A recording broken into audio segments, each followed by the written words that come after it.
Hi, it's time for a chime video. Today we're going to talk about a unique type of NuTone chime. I've made a lot of chime videos over the last several years. I've made videos about long tube Westminster chimes, Westminster bar chimes, 2-note long tube chimes, electronic chimes, the earliest NuTone chimes that were made before the war, all sorts of different chimes. Today we're going to talk about a different kind of chime. We're going to talk about this. This chime belongs to a unique group of NuTone chimes that apparently weren't made for very long. This is a NuTone model CH4000. It's called the Madison. And as near as I can tell, this is an early or middle 1950s chime. The thing that's kind of mysterious about the Madison is that I have never seen any information anywhere about it that came directly from NuTone. I've never seen a sales brochure for it. I've never seen a catalog pamphlet or a catalog that showed it in it. I've never seen it in a supply catalog. I've never seen any information about it anywhere at all. These do come along occasionally. Sometimes you'll see them online. Somebody will be selling a used one. And I actually saw one once in an episode of American Pickers, and they were at some guy's junk place, and there was one sitting on the shelf, and of course they just walked by it because it wasn't what they were looking for. But I don't think it was something that they made for very long, and I don't think it was probably as popular as they might have thought it would be. So what makes this type of chime unique? What makes it fall into its own unique category compared to all other NuTone chimes? Well, this is what I call a mantle or tabletop chime, because it was clearly designed to sit on a flat surface. Now there is a clip on the back of it that you could, in theory, I suppose, hang it on the wall, but I don't think that's how it was meant to be used, and perhaps the clip on the back was an early version of we don't want it tipping off the table and falling on the floor and breaking. I'm not sure about that. So why was this not successful? Well, I think it might have been because to install a chime like this, you had to predetermine a designated spot where it was going to be basically forever. Because it not only requires 110 volt power, has a power cord on the back that you have to plug into an electrical outlet, but you also have to bring the low voltage wiring from your doorbell push buttons into it to activate the door chime. That wiring either was installed when a house was built, or you could have had it installed afterwards, but it was going to end up in a dedicated spot where this was going to sit basically forever. That's a pretty big commitment to make when you're building a house, deciding that this is going to sit on your fireplace mantle for the next 40 or 50 years. And I don't think that was something most people probably wanted to do. Did these always end up on mantles? I don't know. They could have. You know, you see a lot of movies from the old days where everybody's got some sort of clock on the fireplace mantle, or I suppose it could be on a bookshelf or some other entryway table, or any place you wanted to put it, I guess, but it was clearly designed to sit on a flat surface. Since there isn't a lot of information, or I should say there isn't any information about this chime at all, it falls into its own unique, mysterious category. And to make that category even more mysterious, we have something else that goes along with it. So let's push this one off to the side a little bit and bring in its cousin. Here's its cousin. This is another NuTone, we'll call them mantle clock chime, because that's the way I think of them. What model is this one? I actually have no idea. Because while it does say NuTone here on the clock face, there's no other information on it at all as to what model it is or when it was possibly made. And this is the only one of these that I have ever seen in 35 years of doing this. It belongs to the same group, and it's a very nice chime. It's a very nice looking chime. It has this nice basket handle here so you can pick it up. It's quite heavy, and it has, of course, the door that opens up. It has this round beveled piece of glass over the clock, and here's our clock face, and behind the clock face are all the chime mechanisms. So since this one is harder to get into, we're going to put this one back off to the side, and we're going to take a look at the Madison. Like its cousin mystery chime, this one has a door that opens. This one's a little easier because the clock assembly is mounted on the back of the door and the chime itself is mounted in the back of the cabinet. Now, it's easy to tell the chime mechanism itself is based on a K40 chime, which is a 8-note chord chime, which I've done a video about recently. Or it could possibly be an L, but I don't think it's an L40. I think it's a K40 based on how it's set up and how it's made. And I'm going to say that it will most likely was made sometime 1950 through probably 1955 or so. Here you can see we have our two brass resonator tubes, very showy for something that's built inside of an enclosure. This is how a K40 would have been made, so I'm pretty sure they're using the same base. It has the early to mid 1950s clock motor switch plate assembly. We have our 4 solenoids here. It actually has its own built-in transformer. It sits on the bottom of the case here, and that's wired to the cord that plugs into an electrical outlet. So it's a pretty standard NuTone chime base, but what makes it most unique is actually has more to do with the clock than anything else. Here we have a close-up of the label that's still inside the door. This is NuTone's Madison model CH4000. It's serial number 1242, which means it's probably the 1242nd chime that they made like this, or it could also possibly be the 242nd chime if they started with 1000 as their number. It's kind of interesting that it still has a label, and this is actually the most I know about these. This is the most detail I've ever seen written down anywhere about one of these. And here we have a close-up of the clock mechanism, and unlike other NuTone clock mechanisms, this one is somewhat different. We have the typical Telecron motor assembly here, which NuTone used on almost all clock chimes all the way through the early 2000s. Unlike the other clock assemblies from this time or later, this one has a much more elaborate mounting plate assembly, and it has some additional wires. You have 2 wires here to power the motor so the clock runs, but you also have some extra wires here, and this one comes down here and disappears behind the plate, so I'm not sure where this goes exactly. And what I suspect is this is some type of clock assembly that actually, perhaps on the hour or so, it actually rings some of the notes of the actual chime. So it's sort of like, it's not a cuckoo clock, but it's a chiming clock, which is something NuTone didn't do on any other clock chime that I have ever seen. Of course, we would be negligent if we didn't take a quick look at the case itself, because the case is very, very nicely done.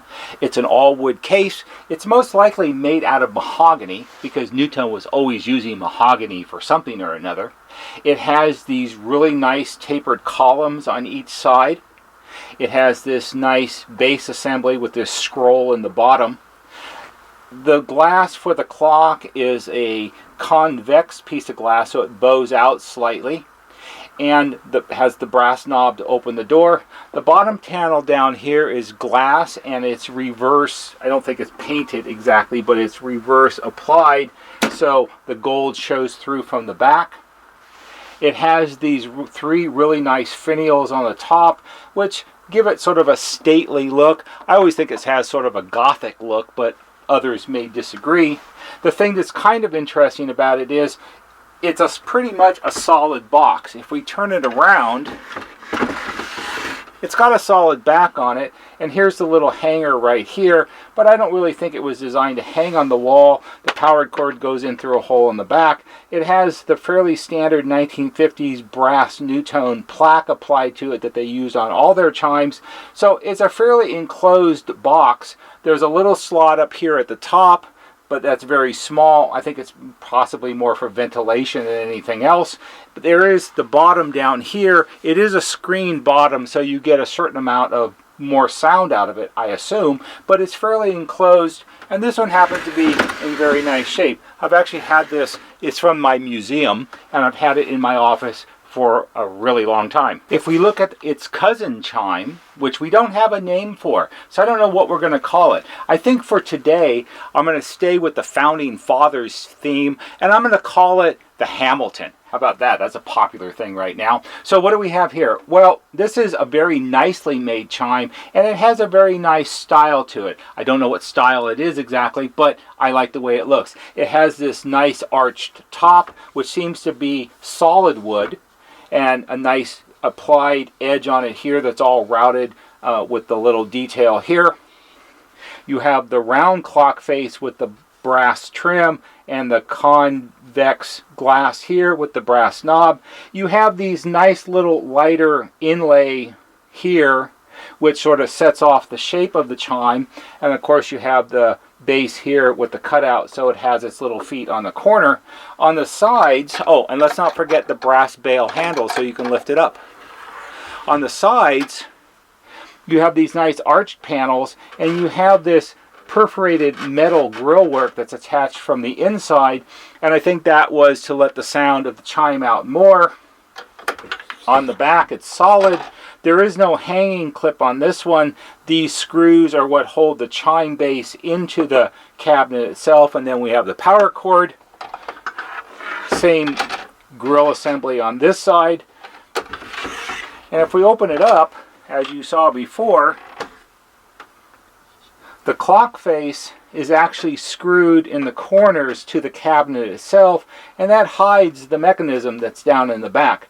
I do know there's a transformer right here that's mounted on the bottom of the cabinet, and there is a little fuse right here, which is probably for safety, and this was inside of it when I bought it.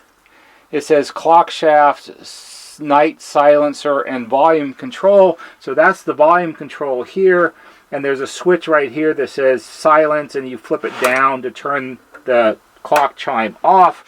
And it seems as if it may have even a more elaborate chiming clock mechanism than what the other one has. And I don't know whether this one came first or that one came first. I don't really know, because there's no information on this one. Now maybe when I get to the point that I take the clock face off, maybe inside there'll be some information, but I'm not going to do that right now. And as I said, this is the only one of these I've ever seen. So this video is going to be the very first video in a new playlist I'm going to create about NuTone. I'm going to call them Mantle Clock Chimes, because I think that's what they actually are. So what am I going to do? Well, through the magic of having more than one of these, I have a project coming up. This one is all original and all complete as far as I know. So we're going to put this one back over here, and we're going to bring out its brothers. So here we have this one, and here we have this one. Oh, a trio of CH4000s. So these other two are rather interesting. They're all three fairly identical, at least as near as I can tell.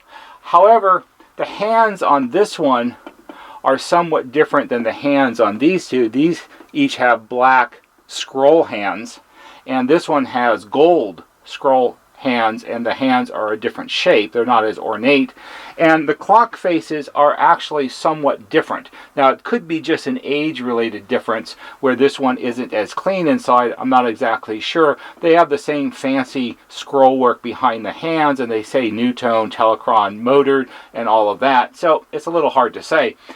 But the thing that's interesting, oh, and the second hand is different. These have the little half moons at the short end of the second hand, and this one is just straight. So I have a feeling that this one is probably later, or maybe it's earlier. I don't really know.